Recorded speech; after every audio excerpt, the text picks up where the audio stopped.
And, last week we were talking about the progressive era and the rise of industrialization and how the rise of industry changed the tone of the nation. And then that combined with immigrant population coming in, how the fiber of America began to be a little bit different, a different woven pattern. Well, what we're going to talk about today as part of that progressive era is we're going to be looking at foreign policy. And I am not sharing slides with you. I decided on this one because foreign policy is something that I really get excited about. And I thought, I think I'm just going to talk to them, and please feel free to hit the chat box or to wave your hand at me. And if you're waving your hand and I don't see you, unmute yourself and say, stop, let me ask a question. Because what I thought that we'd talk about today is we're going to take a look sort of as how once we became industrialized, once we have more of a blended world population, how we began to then step out onto the world stage. I think it's important to remember that as a new nation, we declared our independence 1776. We gained that independence in 1783. And really 120 years later, we were still, when you think of it from a world arena, we were still a relatively new country. And we certainly were not looked at as one of the major world powers. That tended at that point to be the European nations. So let's talk a little bit about when we left last week, we had come up to about 1910 looking at population. So we're going to drop back just a little bit until 1890. Sorry, I have visitors. So let's talk about, by 1890, the United States had emerged as really the most productive economy. We were producing twice as much as our closest competitor, Great Britain. And I think that's significant to think about because by 1840, Great Britain is huge on the global market as far as industrialization. Germany is a close second. And then suddenly, or what it appears from the European standpoint, in a period of 30 years, 20 years, really, we had overtaken Britain, we'd overtaken Germany. And while we were a great industrial power, the truth of the matter is the world did not look at us as being a particularly great military or diplomatic power. Our army in 1890, we had 30,000 standing troops, and the Navy had about 10,000 people in it. Even though we were this huge industrial power, Britain's army was about 5 times the size of ours, and its Navy, which of course is what the Brits were known for, was 10 times bigger than ours. So, with our military being so small and us being situated between 2 major oceans, and we were surrounded primarily by friendly or weak nations. If you look to the South, quite frankly, Central America, South America at that point were not global leaders. So we had not given an awful lot of thought until about 1890 of having any sort of presence globally. And then things began to change because, if we look back, we think about territorial expansion. The truth of the matter is, the United States didn't have a lot of interest in territorial expansion. Our land mass from the Atlantic to the Pacific was such a vast territory in itself that we really weren't thinking a lot about expanding territorially outside the continental United States. Now, contrary to that, of course, in the 1860s, during the time of the American Civil War, William Seward, who was Secretary of State under Presidents Lincoln and then under President Johnson, actually pushed an agenda saying the United States should push into Canada, the United States should push into Mexico. He wanted to see a United States American presence in Central America and South America. And he was particularly interested in Alaska because most of his research in that area had determined that Alaska had a tremendous amount of natural resources. But, in his vision of going into Canada, going into Central America, the Caribbean, South America, into Alaska, really only two of those will come to fruition, and one of them occurs in 1867. And some of you probably remember very strongly in American history talking about Seward's folly. You know, we bought Alaska, we buy it from Russia for $72 million. Which, if you think about the fact that we paid $15 million for the Louisiana Purchase, of course, that was 1803, almost a century earlier. But a lot of people made fun of Seward for wanting us to go into Alaska because they referred to it as Seward's icebox. You know, what possible use could we have for a land that was, in their mind, sort of a frozen wasteland? The other thing that we will do during that last quarter of the 19th century, prior to 1890, is that we will occupy Midway Islands in the Pacific. You know, and that was a very smart move in that Midway allowed us to eventually have a place that would be a refueling station for our naval fleet. Now, why wasn't the United States really interested in expanding? And one of them is a philosophical reason. And if you think about it, this nation was based on this Republican idea of, you know, one man, one vote, representative government, and that idea of liberty, equality, justice for all. And the idea that we would get involved in imperialism, that we would go into another region of the world and would take control of a group of people, whomever they might be, seemed to be counter to that dream that we had always had. The other was, we really were not interested in acquiring control necessarily over other groups of people who might have different culture, different language, different religions.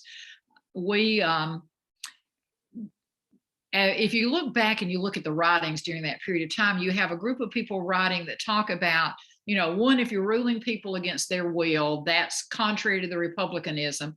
Then you had another group of people, though, who said, well, regardless of a difference in culture, language, or whatever, we have a moral obligation to bring enlightenment to the rest of the world. Now, that's always an interesting argument. There is an assumption, of course, that what we're bringing to them is so much better than what they have. And in many cases, if we're talking technology, things of that nature, that's probably true. If we're talking about replacing cultures that have been alive for a long, long time, then maybe not quite so. It doesn't fit so well with what we were thinking about doing philosophically. So when does that all begin to change? Well, by the mid 1890s, we've got a shift that begins to change in attitudes. And part of that is because those who were well informed in the United States began to be aware that there is a European scramble for empire.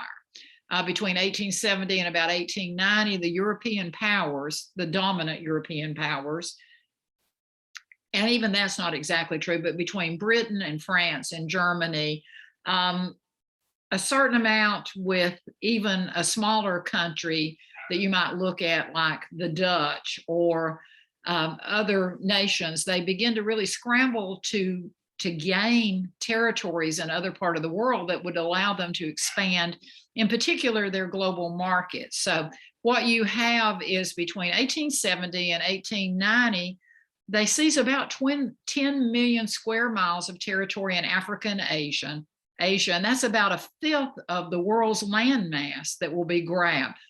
We go from the beginning of 1870 until the mid 1890s, and in that period of time, more than 150 million people are going to find themselves subject to colonial rule.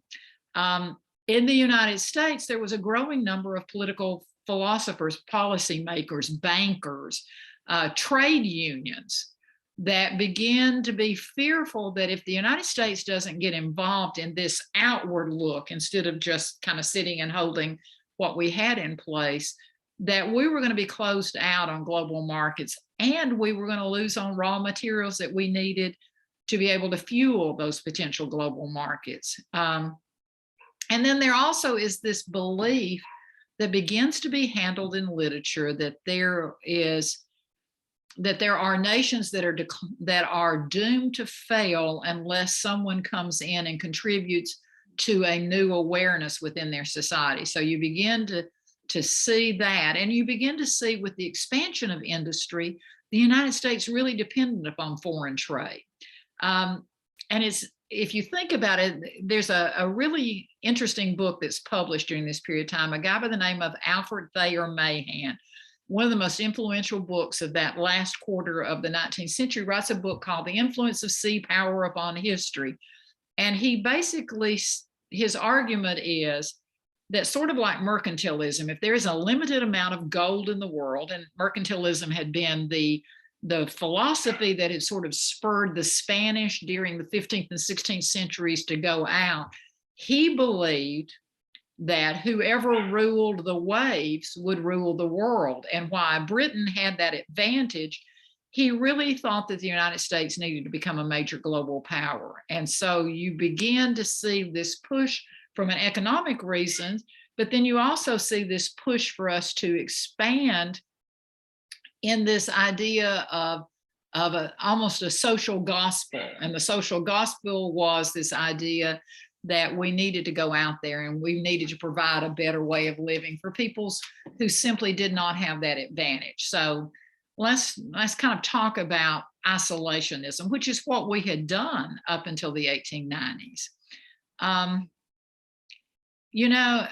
Our first step probably occurred in 1893. At that point, we have possession control of the Midway Islands. We have added Alaska, territory not contiguous to the states that were in the Union at that point. And in 1893, we found ourselves involved in an overthrow of the Hawaiian monarchy. And it created a tremendous debate even within the United States, because was that an appropriate thing for the United States to be involved in? And part of why we were involved in that was that the Hawaiian Islands also made a great midpoint. If we were looking at trade lanes in the Pacific, the Hawaiian Islands made a great midpoint for being able to refuel, to bring on whatever we needed to be able to handle that naval traffic. So we find ourselves in the late 19th century sort of abandoning this idea of isolationism that really had begun with George Washington. And I have referred several times to one of those important documents in American history being George Washington's farewell address when he leaves the presidency in 1796. And in it, he warns about political parties. His great fear, of course, is that people will more identify with the political party to which they belong than they will with their status as a citizen of the United States. That's a bit of a self-fulfilling prophecy in some ways. The other thing that he really was concerned about was that we would get involved in what he referred to as entangling alliances with foreign powers. And so the United States had, from that period up until 100 years later, really sort of taken Washington's advice and had stayed out of things. But from 1889 to 1901, we totally sort of changed the pattern in what direction that we're going to go. And we get into the imperialistic game. In some ways, I tell folks it's kind of like peer pressure, but gee, I need to do this because all of my friends are doing it. And there's a certain amount of truth in that, because what you find is, Italy's a wonderful example, but you find those European powers who are waiting to the last minute really concerned because there's not much of anything left for them to grab. So what you'll find Italy doing, they're so desperate to have any sort of foreign control, a colony, that they will seize Ethiopia. And Ethiopia had been under the same family's rule for over 3,000 years. It was the longest continuous government in the world. And they will overthrow that government. They will seize Ethiopia. Of course, the truth of the matter was Ethiopia was an incredibly poor nation. And because of its poverty, it wasn't a particular plum for the Italians, but it was their ability to at least say, we own something. So we'll find some of that happening. So let's talk about how the United States becomes a power, and what it really, really means. So let's talk a little bit about sort of the Spanish-American War, which is our first major, in effect, global war because of the way that it'll be staged. So Spanish-American War, if your high school or even maybe college experience in a general survey course was like mine, I think we did the Spanish-American War in, I'm not even sure we spent an entire class period on it in college, but the Spanish-American War occurs in 1898, and it's a conflict between the United States and Spain, which in effect ends Spanish colonial rule in the Americas, both North, South America, and Central America, and it results in the U.S. acquiring territories in the Western Pacific and in Latin America. So what causes the Spanish-American War? The war really originates with Cuba struggling for independence from Spain, and that will occur in February of 1895. Spain had been, by all accounts that the media had carried by what we heard from those who had fled Cuba and come to the United States, was that Spain's brutally repressive measures were just absolutely destroying the freedom and the will of the Cuban people. And it was portrayed very vividly in the American press. In fact, William Randolph Hearst, this will be the beginning of yellow journalism, that sort of sensational journalism where he will begin to carry graphics, and he'll carry the count of, how many people have died, what's happening. And he sort of says, if it bleeds, it leads. That'll be what happens with yellow journalism, but it increases the American sympathy toward what's going on in Cuba.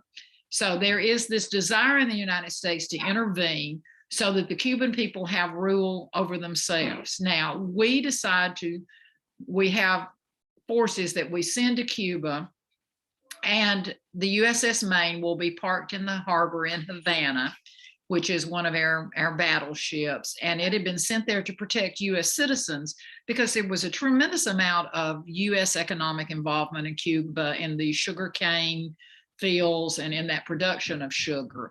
Well, there is what was an unexplained sinking of the USS Maine. Those of you that have been to Arlington know that the mast from the Maine is actually, it has become a memorial that is there close to where the amphitheater is, where the Tomb of the Unknown Soldier is.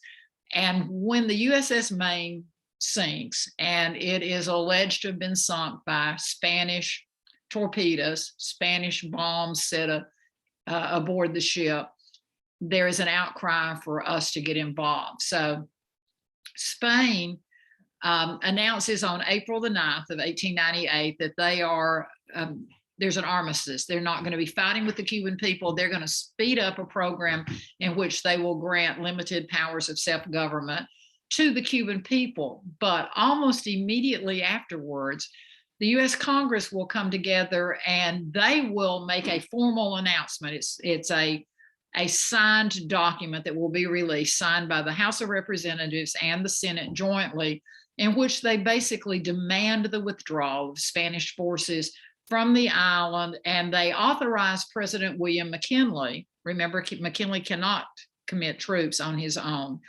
Troops always have to be approved at this point in history by a joint resolution of Congress. So they authorize him to be able to use American troops to help force the Spanish to leave and to secure the island. We know now from going back and looking at some of the discussion that there was concern of annexing Cuba to the United States at this point. That was not a new idea. That idea had been advanced in the 1850s in the Ostend, O-S-T-E-N-D, the Ostend Manifesto, which had looked at Cuba coming in. The problem was, and we did not act on it, was because Cuba would have come in as a southern state, which would have really thrown the balance in Congress. So we sort of backed away from that. Well, when we authorized troops to support the Cuban people and to be able to protect our properties in Cuba, Spain declared war on us on April the 24th. And we then turn around and declare war on them on the 25th, and then we backdate it to the 21st to authorize the fact that we have sailed some ships into their harbor. The truth of the matter is that the Spanish-American War was terribly one-sided because Spain really didn't have a massive army at that point, nor were they able to launch a navy from a distant point to be able to counter the fact that we're 90 miles away from Cuba. They are all the way across the Atlantic Ocean. So what you find is that we will also begin to look at other Spanish territories that may be interesting. Cuba is going to be a pretty easy situation to win, but on May the 1st of 1891, which if you think about it is only a week later, Commodore George Dewey will sail in with a naval squadron into Manila Bay in the Philippines, and he will destroy, there is a small Spanish fleet anchored there, and he destroys all of them within 2 hours. And then he orders, they take a break. He orders his crew, his naval crew, he allows them to have a second breakfast, and then they will pursue the second half of the Battle of Manila Bay. In total, the Americans only lost 10 members of their military. The Spanish lose 370. Those are not tremendously high numbers when you think about it. But by August, the United States has occupied the Philippines. And what you will find is that, you know, most of what the press carries in the United States will be the fact that former Assistant Secretary of the Navy, Teddy Roosevelt, of course, will be in San Antonio. He'll go into the Menger Hotel. He will recruit what he calls his Rough Riders, and he becomes the great hero of the Spanish-American War for the battle that occurs in Cuba. The truth of the matter is the war is over by July 17th. And by August, there is a ceasefire, an official ceasefire, so April to August. You know, not many of us have ancestors that fought in the Spanish-American War because they couldn't get their units together, get organized, and get there in time to be active participants in that war. A peace treaty will be signed in Paris, which was sort of, everybody goes to Paris because it's the diplomacy headquarters at that point internationally. That peace treaty will be signed on December the 10th. And in it, Spain renounces all claims to Cuba. They give the United States Guam and Puerto Rico. They transfer sovereignty of the Philippines to us for a sum of $20 million. Interestingly, the Philippine people had joined us in that fight against the Spanish, but almost immediately they will turn their guns toward us because what they really wanted was independence. And there will be a short war that begins in February of 1899, and it'll last until 1902.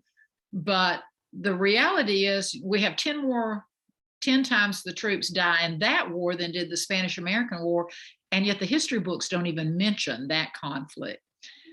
So why talk about a war in which the United States technically in the Spanish-American War loses less than 100 troops? Why even talk about it when we're talking about diplomacy and this whole progressive era and becoming a major world player? It's because the Spanish-American War is a turning point for us, a major turning point, because it takes our attention toward an international footprint, and the fact that we emerge victoriously in that conflict gets a lot of European attention. Now, there is some concern about what that's going to mean for the future, and you know, what if Spain decides to come back into Central America, come back into South America? They've been out of South America pretty much since the 1820s, but what if they were to decide to come back in? Well, you'll remember that from American history, the Monroe Doctrine, which had been actually written by John Quincy Adams, but advanced by President Monroe in 1823, that basically said that any European power coming into the Western Hemisphere would be considered as an attack against the United States. That was an involvement in the Eastern Hemisphere in Western Hemisphere issues.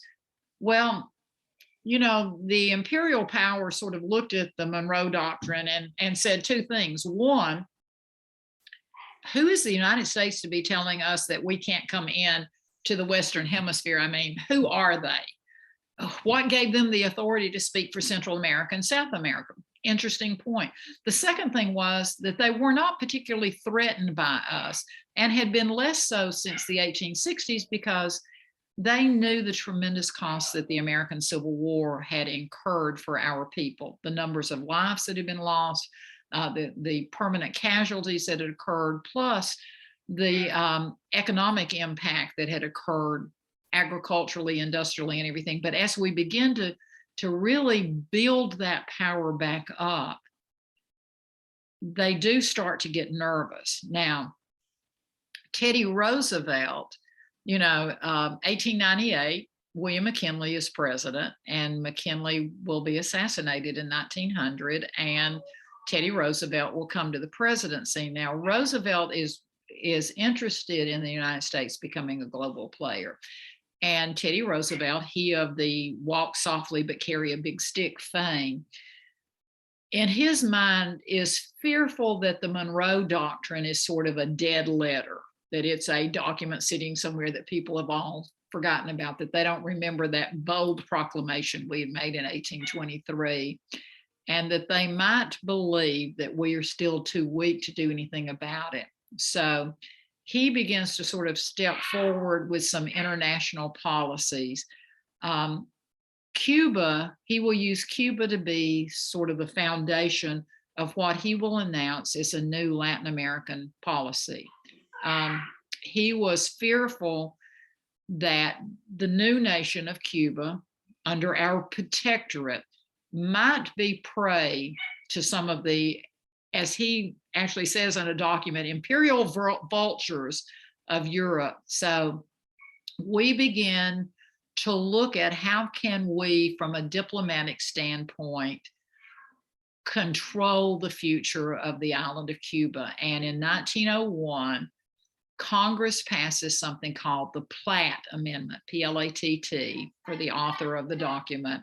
And in it, Cuba was basically forbidden from entering into any treaty that might endanger their independence. So they were prohibited from having a large debt. They would allow American troops to stay on the island of Cuba, and they would not enter into any treaties with any nations other than the United States. At that point in 1902, 1901, the United States signs a long-term lease to create a naval base. And that naval base will eventually be built, will be staffed, and of course, we remain in control of it even today at Guantanamo Bay. It is independent, that naval base is independent of the Cuban control of the government. And the truth of the matter is, Cuba technically, legally from a diplomatic standpoint, becomes a legal protectorate, meaning we are in charge of them. Then Roosevelt looks around the rest of Central America and South America. He's not as concerned about South America because most of those are larger nations, major land areas, and most of them have a fairly good economy for the peoples who live there. He does look at Central America, and when you think about Nicaragua, El Salvador, Honduras, some of those areas, he thinks they might be easy prey to the Europeans. So he sort of dusts the Monroe Doctrine off, philosophically, figuratively, he dusted it off. And then he adds, he says, remember everybody, we have the Monroe Doctrine, and we are going to add a clause to it that will be known as the Roosevelt Corollary.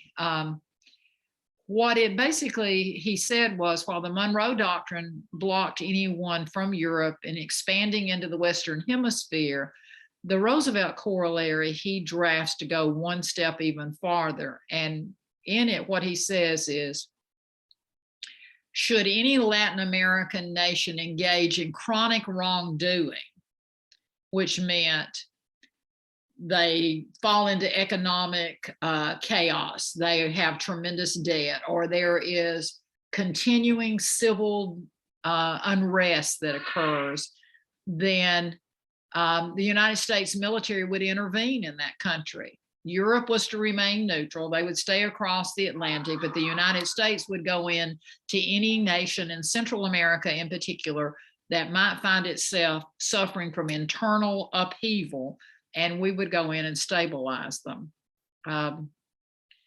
The very first time that we will do that occurs in 1905 in the Dominican Republic, which is Caribbean, not really Central American, but the Roosevelt Corollary applies there. And that's when there had been a threat that Britain and France might invade the Dominican Republic because the Dominican Republic's government owed them tremendous amounts of money. So when that happens, the United States went into the Dominican Republic, seized control of its custom houses, and it rules the Dominican Republic until the situation was stabilized. So, we don't stay there forever, but it really does advance this idea of the United States as being the big brother who will take care of the smaller nations initially in our own hemisphere.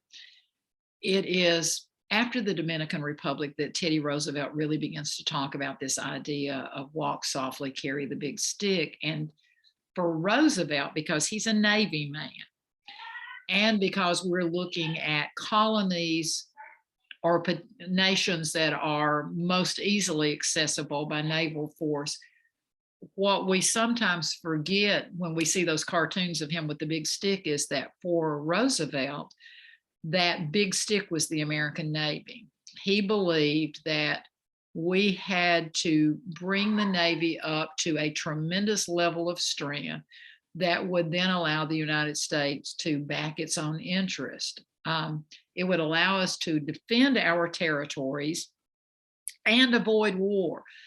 Teddy Roosevelt was a strong proponent that the best offense is a strong defense. So if you are a strong and powerful nation, no one will attack you. If you are a weak and crumbly founded nation, you don't have a strong economic infrastructure, you don't have a strong military, then you are simply prey waiting for someone to grab you off. The Roosevelt Corollary has an interesting impact on American foreign policy. One, it sets us up in that position of being the big brother, but it also, that increase in military power comes with an expensive price ticket. And that's a debate that we have now had for the last 120 years. What's the appropriate level of military standing force? How large do you want your standing army to be? How large do you need for your Navy to be? How often do you need to upgrade so that your Navy is not being mothballed somewhere? And that becomes an ongoing debate. Now, truthfully, the build up that Teddy Roosevelt will push through in that early part of the 20th century during this progressive era will be instrumental in the United States being able to be an active participant in the Great War when we enter the war in 1917. But there is a negative side to that buildup of military power and this announcement that we are going to take care of all of those smaller, less stable nations in Central America in particular. And that's that there's a backlash politically in many of those nations who themselves look at the United States as a nation which won its independence, established its own self-rule, governs itself, and they envision their future being the same sort of thing. And they see the United States involvement as being, as will be labeled often in their newspapers and in speeches, as Yankee imperialism, this idea that the United States is looking upon them as a lesser people, sort of the poor, pitiful little brothers. And we have set ourselves up as sort of this vast power that's going to take care of all the pitifuls in the world. And they don't like that sense. By the end of the 20th century, you and I both know that the United States will have sent troops into Latin America between 1901 and 1999. we will have sent troops into Latin America 35 times. And while that may have contributed to keeping Europeans out of the area, there is a question of, did it help or did it hinder self-governance that might have developed among those people, depending on what nations we're looking at, cultural, political ties and everything. It's sort of an interesting theory to look at if you study political history and you look at Latin America. In fact, Latin American history is much more of an offering now in universities than it was even 25, 30 years ago, because we have a little bit of that historical perspective of looking back and saying, are there things that we could have done differently? But certainly the United States becomes a major power. Real quickly, and I know we don't have a tremendous amount of time, but let's talk Russo-Japanese War for a little bit. When you think about the United States on a global front, so we come out of the Spanish-American War, 1898, we announced the Roosevelt Corollary, 1901, we have control of Cuba, we have control of Midway, we have control of the Philippines. We have now become, in effect, one of those imperialistic nations. We are building up our Navy. We have become a global power. We are the major industrial power in the world. And so when we look at that progressive era and we're coming out of that, looking at what's going on in the rest of the world, well, the United States becomes involved. So the one thing that I didn't mention when you looked at the syllabus today or looked at the little blurb about it, I mentioned the Russo-Japanese War, and I will often mention it is really the first time that the rest of the world looks at us and goes, wow, the United States, always in the past, diplomacy occurred in Paris. Peace of Paris, 1763, Peace of Paris, 1783. You can just go all the way on up through the Napoleonic Wars, all those sorts of things. France was the center of diplomacy. Well, you end up with a war that occurs in the early 20th century between Russia and Japan. And it's a fascinating war. It's not our history, so we won't go into it in great detail. But it's a fascinating war because it has a lot to do initially over who's going to control Manchuria. And of course, the Japanese, their argument is, one, we had opened up Japan to international trade in the 1850s when we went into the harbor there close to Tokyo and had turned the guns on them and sort of forced trading as part of that open door policy that had opened up China and that Pacific realm of Asia. Well, Russia is beginning to try and industrialize in the 1890s. They have studied what's working in Europe. They built the Transcontinental Railroad all the way from Moscow to Vladivostok, which is over on the coast, close to Manchuria. And they begin to argue about, well, who has control of Manchuria? And Russia's argument is that Russia, from the Ural Mountains in the west all the way to the Pacific Ocean in the east, they control all of that land. And of course, the Japanese are going to say, we don't necessarily agree with that, because if you look at the Manchurian people, the ethnicity of those who are Manchurian is closer to the Japanese people. If you talk about physical features, you talk about language structure, you talk about customs and all those sorts of things. So they're fighting over Manchuria. And there is a concern on the part of the Russians that the Japanese, once they have become an international player, excuse me just a second, I think I need to quiet.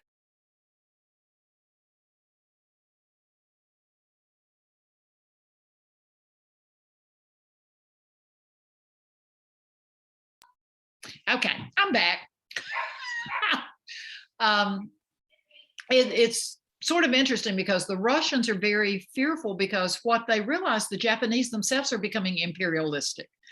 There's sort of culturally a pecking order, and the Japanese consider Chosen, which it was the translation of their name for Korea. They see Korea as being an extension of Japan. Now, different languages, but similar, different cultures, but they see themselves as the big brother protectorate of the Korean area. The Russians at the same time see Japan moving into Korea, taking control there. Now they want control of Manchuria. And the Russians are seeing themselves in confrontation with the Germans, in particular, to their west.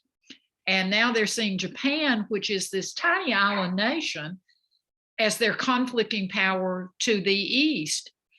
And war breaks out. Now, it's funny, if you go back and you read the newspapers from the time, everyone is like, oh, there's big old Russia, the bear, and itty bitty little Japan that are in conflict with each other. They're also in conflict of the Falkland Islands, and I'll explain a little bit about that in a moment. And so the entire, pretty much the world is looking at this war, and they're assuming Russia's going to go in and they're going to go smack, smack, smack, smack, smack. It's all over. The Japanese have lost. The Japanese kick Russian tush. And, the rest of the world sort of sits up and goes, oh my gosh, how did this happen? In 1854, the Japanese were totally still sort of living in a late Middle Ages sort of society. The United States opens them up to trade, and here they are in a period of less than 60 years later. They defeat Russia, which, Russia was not Germany or Great Britain, certainly not the United States from a military standpoint, but a strong military, and the Japanese have just defeated them. Well, they're trying to decide, how do you negotiate this peace treaty? And the Russians and the Japanese meet several times. Their diplomatic corps meet, and they can reach no agreement. Falkland Islands is one of the huge debating points, and the Falklands are off the coast of Russia, near Japan. Great fishing grounds. Whale oil is a big deal at this point. There's a lot of natural resources on those islands, and Japan, unfortunately, doesn't have a lot of natural resources. And so they cannot reach an agreement on how they're going to deal with the Falkland Islands. And interestingly enough, Japan and Russia agree that they will allow Teddy Roosevelt from the United States to negotiate the peace treaty. It's kind of interesting because we know now, as an after the fact, that Teddy Roosevelt gets this message that he has been asked to arbitrate this conflict between the Russians and the Japanese, and he invites them to come to Portsmouth, New Hampshire. They come to Portsmouth, New Hampshire, and he will, over a period of time, be able to help them reach an agreement. The Japanese will keep the southern part of the Falkland Islands. They will allow Russia to keep the northern part, but they're not going to make the Russians pay for it. There's going to be a division of some power in Manchuria, and Roosevelt negotiates all of this. And the fact that the Center for Diplomacy had moved from Europe and from Paris. I mean, everybody wants to go to Paris. If you're going to go somewhere and negotiate a treaty, who wants to go to Paris? If you're going to go somewhere and negotiate a treaty, who wants to go to Portsmouth, New Hampshire? And I say that with all love and affection for New Hampshire, but I mean, really, truly. But Roosevelt invites them there, and suddenly the global attention is on the United States, because now we're the industrial leader. We have a footprint in the Atlantic. We have a footprint in the Pacific. We have the largest economy, GNP, in the world. We are now engaged in international trade, and our Navy is right at the point that it's about to overtake the British, and it will overtake the British once World War I occurs. And it's sort of like everyone sits up, looks, and goes, what's happened? And while it appears to us to have been a really sort of a slow evolution that begins in the 1880s, and it will certainly be in place by the time that World War I is over, the reality is, in global history, that's a relatively short period of time, because you're looking at less than 40 years. And the United States uses that industrial might to then transfer into economic power, which then increases our military footprint, but it increases the economic footprint. And then we suddenly become the diplomatic leader. It helps that English had, always before, English and French had been the two languages of diplomacy. From that period, from the Russo-Japanese War on, even when the Treaty of Versailles will be negotiated at the end of World War I, the Great War, in Paris, it'll still be English and French. By the time we get to World War II, it is completely English, and it is, in reality, American English. So the transfer of power has occurred and has come to the United States. It's one of those things that we look back and we think, we refer to often that if you look in history, you think, well, the 15th and 16th centuries are Spanish